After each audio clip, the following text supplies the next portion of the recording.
Hi folks, R-Factor 2's got a new look, and not only that, by the looks of this funky new intro video, a new car that looks like an Indy car to me. That's not in the sim yet, but it looks like it's coming from the looks of this funky new video. It's not just the video, this video that I'm making here is going to be all about the new build of R-Factor 2, which was dropped by Studio 397 only just yesterday. And I'm going to go through this and have a look at the key features, the main one being the new UI. We've been wanting a new UI for a long time. It's finally here. And I can tell you straight away, it is a really significant improvement. Through this video, I'm also going to be asking questions like, is it time to start getting excited about R-Factor 2 again? Are we going to see lots more updates? It's a brand new year after all.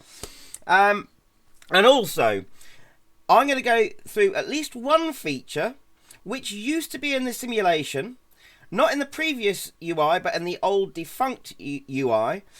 That was a great feature that used to be in the sim and was taken out with the old UI, with the previous UI. It's now back, and I'm going to show you how to find it because it's not exactly self-explanatory. But anyway, let's have a look at our new UI. So there's our new intro video. Very nice it is too. There is music with it, but I've taken it out just in case there are copyright reasons. So click to start, and immediately, look at that. It looks so much better. With this UI, I'm going to be concentrating on mostly the single player and multiplayer menus. The competition system is still much the same. And also down here, you have all of your social media, Steam store page for this simulation, links down there. We're not going to be looking at those, just the single and multiplayer.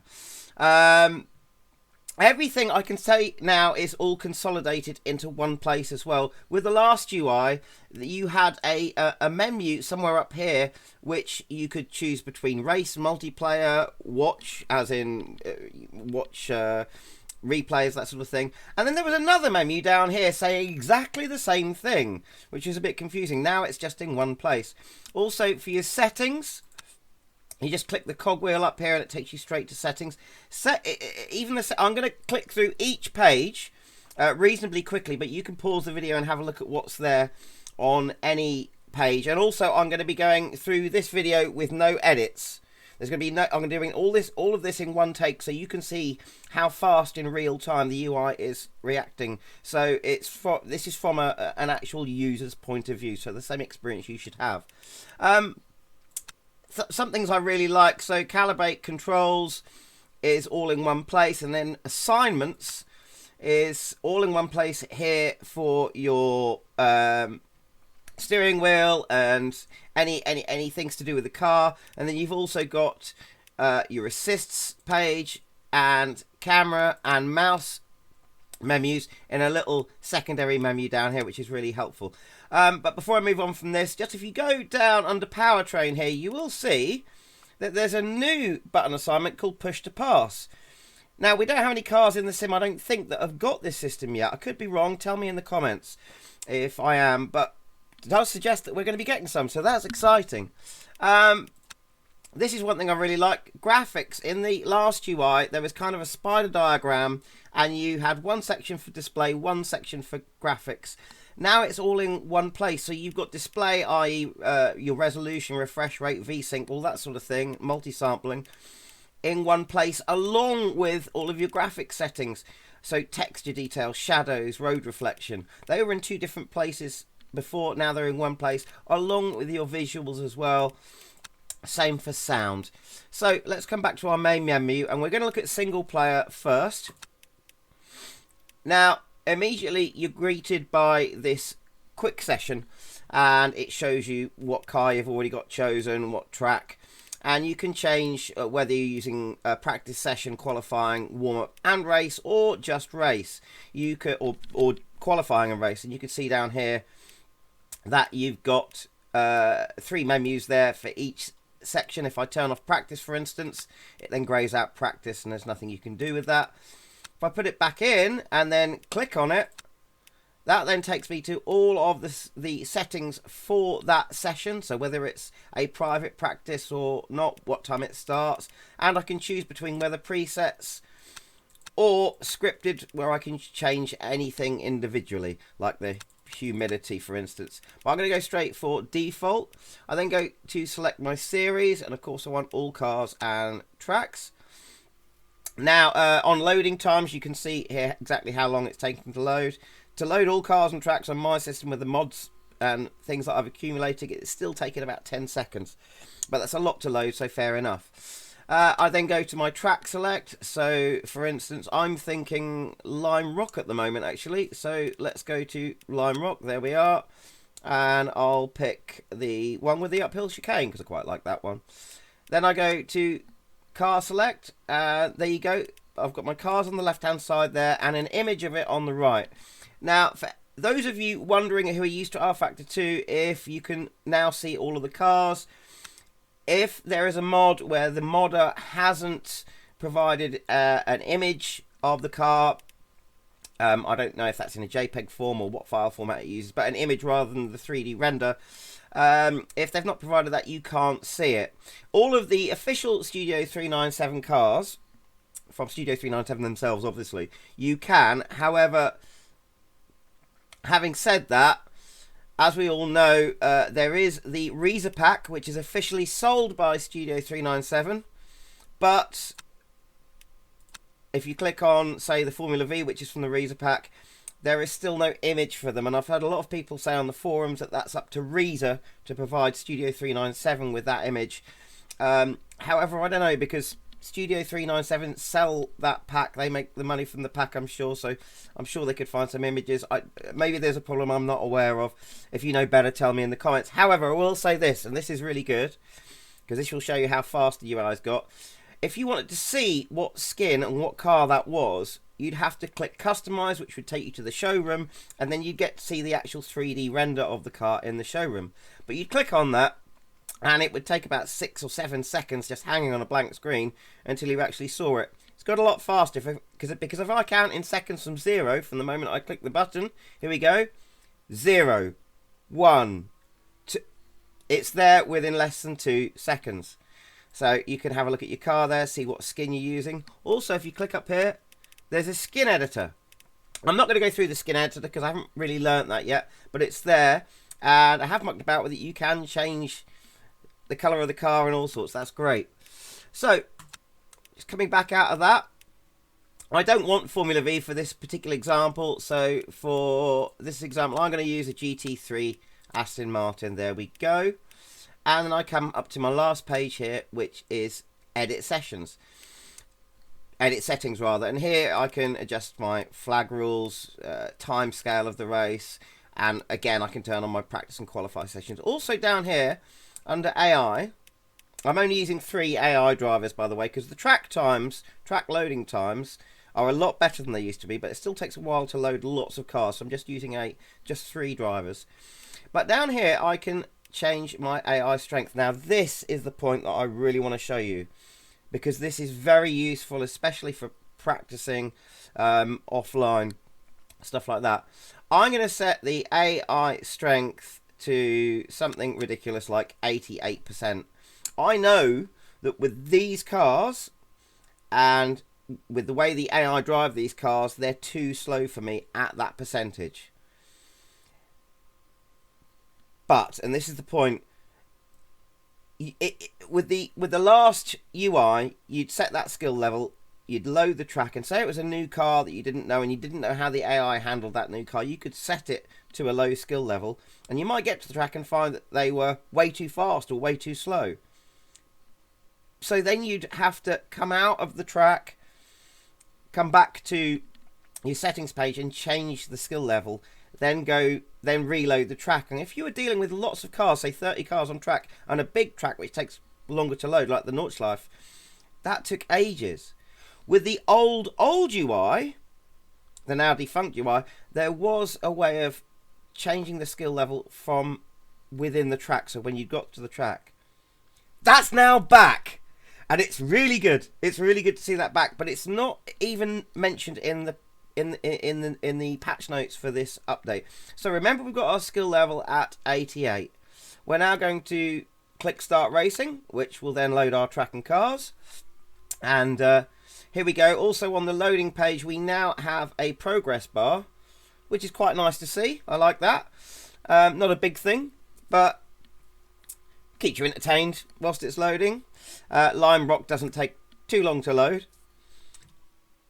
And we're at 100%, so the screen should be changing now. Here we are. There are our opponents. Now, it's all very nicely laid out.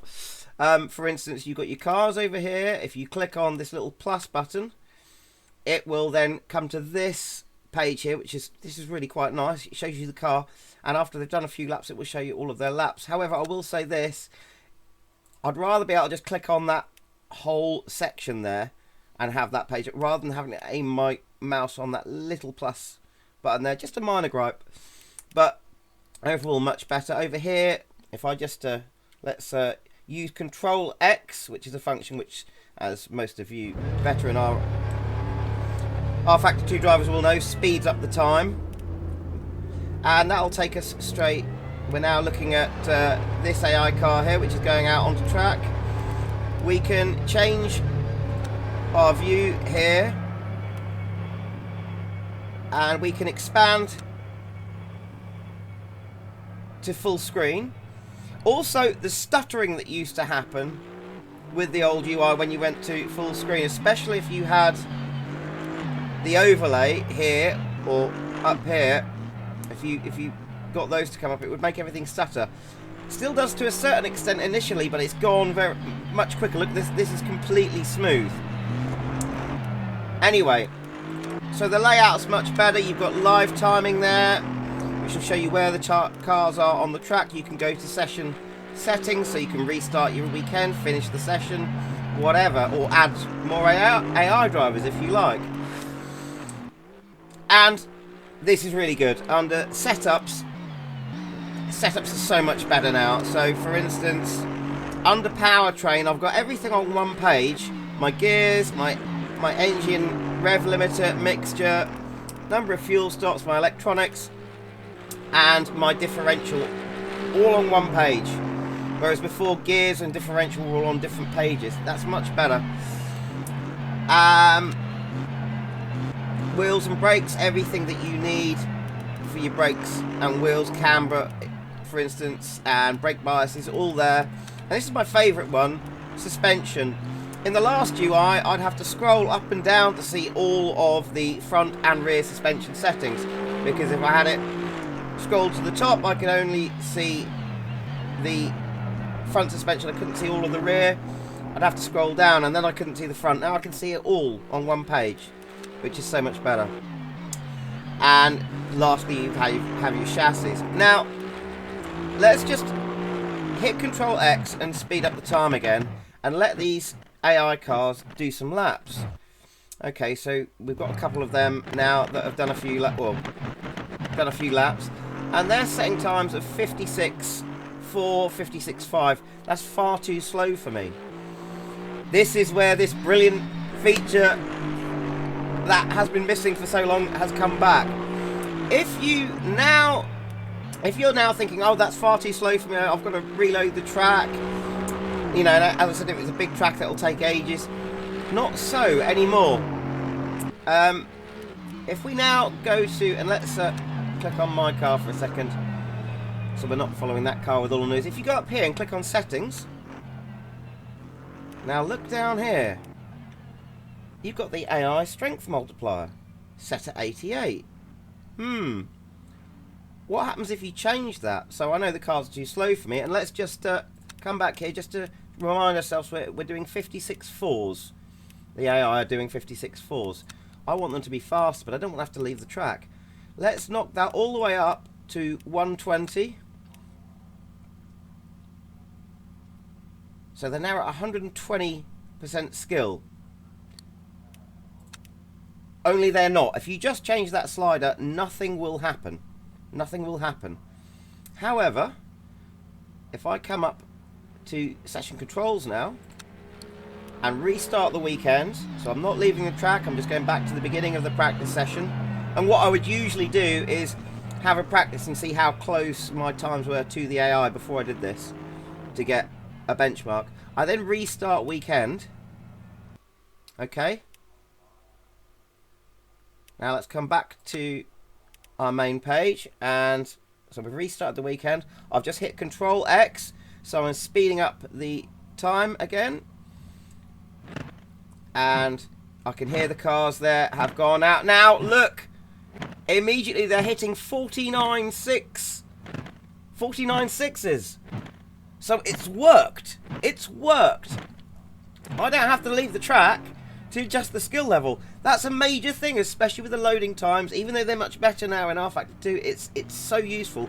In fact, I can't do that in, say, if I just think of other sims I know and use regularly, I can't do that in Automobilista 2. I can't do it in Assetto Corsa Composizione. It's a brilliant feature to have back in this sim. So I just wanted to show you that. And the layout is much better. So I'm done with single player now. Let's come out and go to multiplayer. And to get to multiplayer, all of the servers come up so much faster. So much faster. Before, I'd have to click on multiplayer, and then I'd have it would say loading favorites, and I'd either have to click on favorites or click more to get to a full server list. Now it just goes straight to a server list, and from there I can then, if I want, rather than everything that's on the internet, every server that's there, I can then click on only friends servers, which I haven't got because I haven't got any friends, or favorites, I have got one of those, or LAN. So that comes up much quicker, and that is brilliant. Although nothing has changed much about the actual layout of the service. For instance, you can see which track people are using, but you can see the name of the server, but there is no, there's nothing to tell you what cars are being used, or more specifically what mod. So if you look at the track and you know it's a modded track which you haven't got and you don't want to download it at that particular moment, then you don't click on that.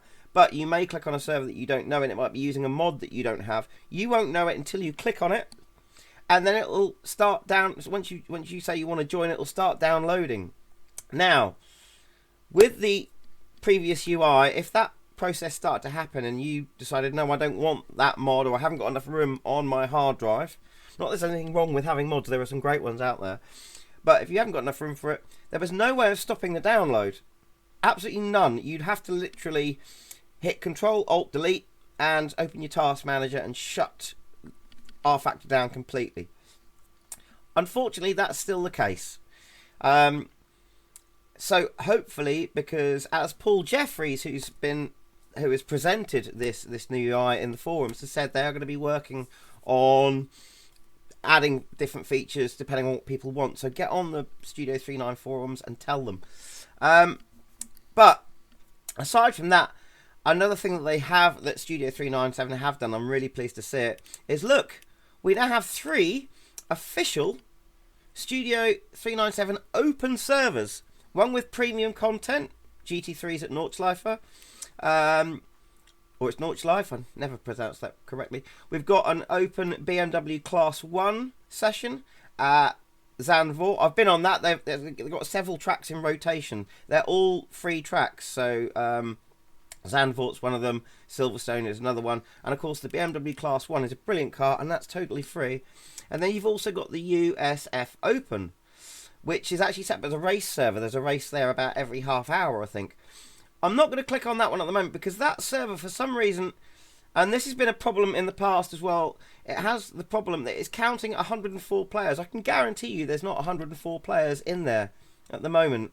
And what it's done is it's counted the amount of people that's joined, but then it's not subtracted them as they have left. And I don't know if that's a problem with the UI, the way it works, or if it's a problem with the server, because that does not happen on the other 2 servers. So I guarantee if I click on this server here, which says it's got 14 players in there, there will be 14 players unless someone leaves or joins within the time it takes me to join. But anyway, just to show you what that's like and how nice it is to be able to just go straight into R-Factor 2 now, click on an official open server and race straight away without joining a league, with, you know, having to download mods. How nice that is. So let's click on that. We then get join server. So there's 14 people. Let's just refresh to see if that's changed or not. Is there still 14? Oh, there's 15 people in there now, even better. So we click on that. We click join server. And it asks us if we want to spectate or drive. We want to drive, of course. And now it's going to ask us what car we want to choose. And I want to choose the blue one here. So here we go. We join the server. And between the course of yesterday and today, these servers have been brimming with people. It's been fantastic. I had some great races on the USF server, and it's really got me excited about rFactor 2 again. So there we go. We've loaded the track. Let's see how many people are here. So let's just wait for it to load all the cars. And whilst it's doing that, let's talk about another new feature which is back.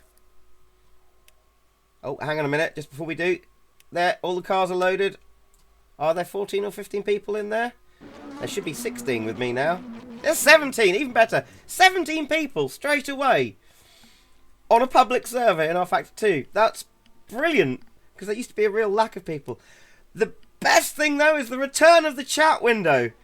You don't have to go somewhere up here to open a separate window for chat, which was really annoying, because if you wanted to look at what was going on track, see where everyone was in their times, and you want to chat away to someone at the same time, you'd have to open a window which would obscure all of this. Now, you just pop into here, and you want to chat with other drivers. Hello, folks. You chat with other drivers. Simple as that. I probably won't get a reply because people are busy racing. But immediately I can see who's leaving and joining. And I can, if someone's out on track, it tells you here whether they're in the pits or not. So let's choose a driver who's not in the pits. So let's take this person here, Devon. And there we go. I can see where his car is, and I can chat to him at the same time if I wanted to. I can also expand the screen. You see it stuttered there a little bit, but now it's immediately gone smooth. Like I was talking about earlier, if when you first open it, it stutters a little bit, but not as much as it used to, and immediately it's nice and smooth there.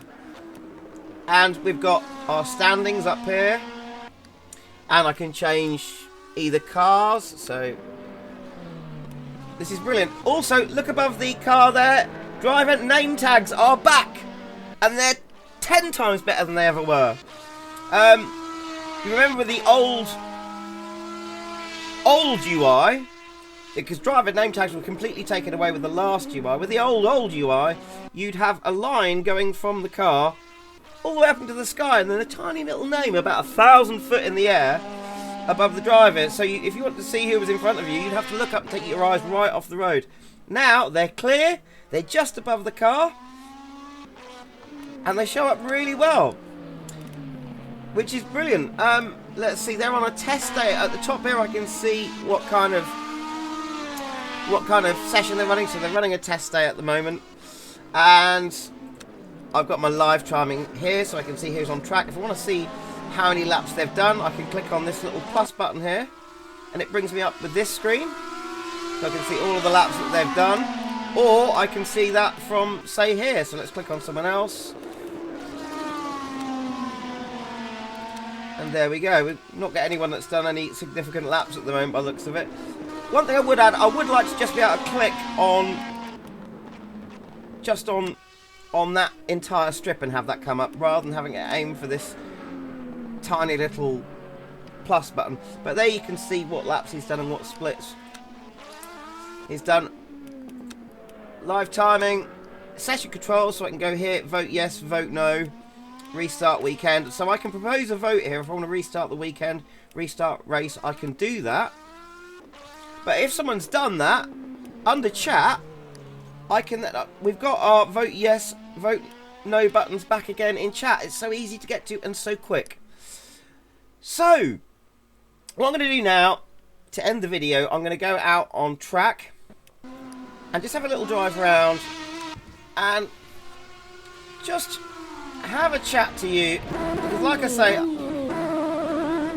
I'm just trying to give you an honest view of how R Factor 2 is now with the new UI from a user's point of view. But all of this has got me excited for R Factor 2 again. And I mentioned that I was very excited on the Studio 397 forums, and someone later on, oops, someone's gone off there, someone later on replied saying, oh, anyone who's getting excited about R Factor 2 either isn't used to R Factor 2 or has a very bad memory. Well, my memory's not too bad, because I remember programming Bat and Ball on a BBC Micro and playing one of my first simulations, which was Revs, way before R Factor by Studio 397 or R Factor the original by ISI ever came along. However, they do have a point in saying you're not used to R Factor 2 because development has been slow, especially of late. So I just said, well, maybe I'm just a hopeless optimist. But what do you think? Do you think now, with this update and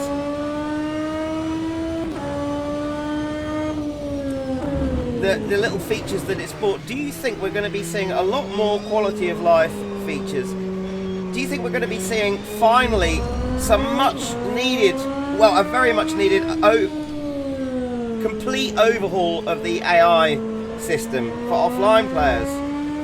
For instance, I still can't have an offline race against the AI with changing weather, because as soon as you do that, as soon as it starts raining, the AI go mental and start pitting every other lap for some strange reason. Will we see things like actually the ability to actually change track temperature and it actually work?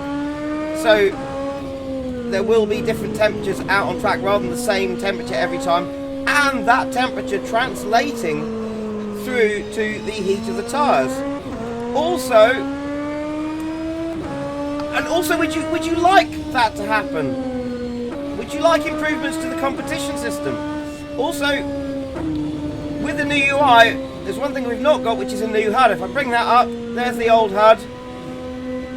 Now, it's a functional HUD, but it's still pretty ugly. Would you like to see a new HUD?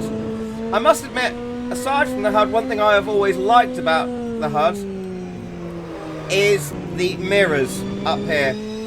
I love the option of having either a centre mirror,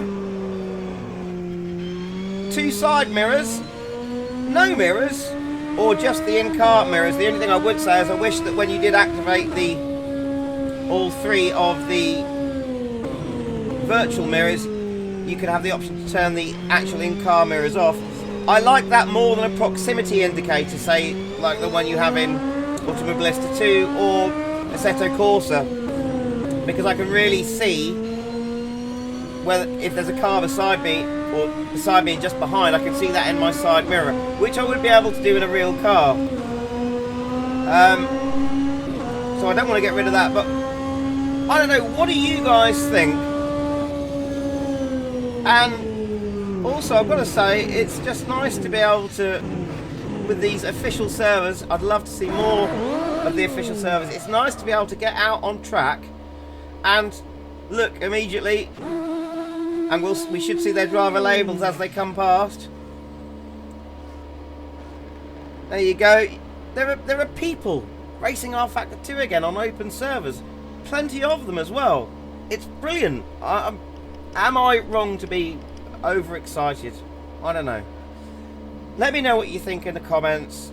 I hope that this is the start of something really good for R Factor 2. It's still, to me, the sim with the best force feedback. I love the way the cars handle. It's got some great tracks, some great cars. Let me know what you think in the comments, and if there's anything you think could be improved, please tell Studio 397 on the forums. They're actively asking people to do it. Also, thank you for watching. If you enjoy my videos and you find them useful or entertaining and you want to see more, please click the subscribe button. In fact, just to encourage you a little bit more, here's a little song. Cheers all! If you want this channel to survive, do me a favor and hit subscribe. May seem like a small thing to do, but it enables me to make more more videos for you. By hitting that button, you can help us thrive. So guys, let's keep this town alive. Don't cost nothing, don't take no time. Come on now, keep this town alive.